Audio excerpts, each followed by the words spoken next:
Kamakailan ay tila nagkagulo sa social media ang mga tagahanga ni Jeneline Mercado nang makitang wala ang aktres sa latest GMA Station ID na inilaunch nitong June 28 Biyernes.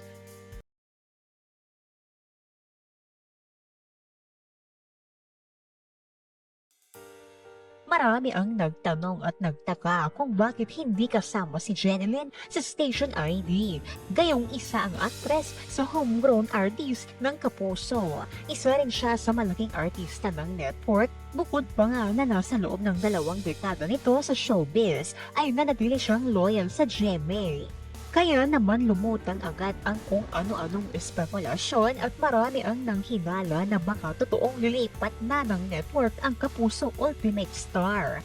Mabuti na lamang sa gitna ng pagkakagulo ng mga fan ay naglabas ng statement ang isa sa managers ni Jeneline na si John Enriquez of Aguilar Entertainment at pinakalma ang supporters ng aktres. Anya ay marami pa raw silang magagandang plano para sa kanilang alaga. Hindi direktang sinagot ni Enriquez ang pang-uusisa ng netizens patungkol sa status ng aktres sa Kapuso Network. Pero pinakalma niya ang supporters at sinabing may big plans sila para sa aktres.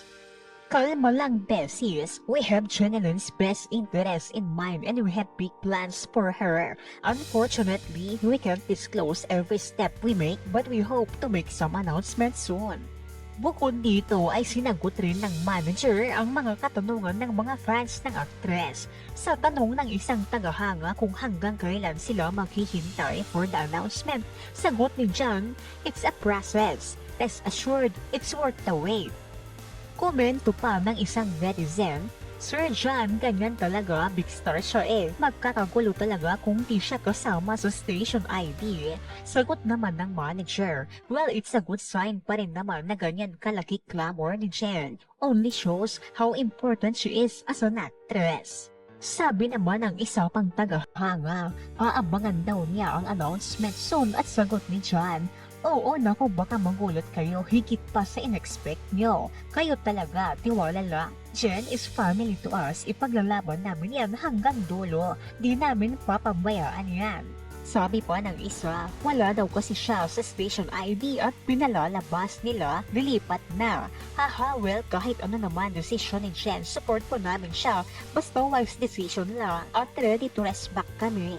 Ipinaliwanag naman ng manager na hindi raw tumugma sa schedule ni Jeneline ang shoot ng station ID, kaya hindi ito nakasama. Di lang tumugma sa schedule that day, grabe naman lol. Nagpasalamat naman ang mga fan ni Jen sa ibinigay na assurance sa kanila ng manager at nangakong kakalma na sila.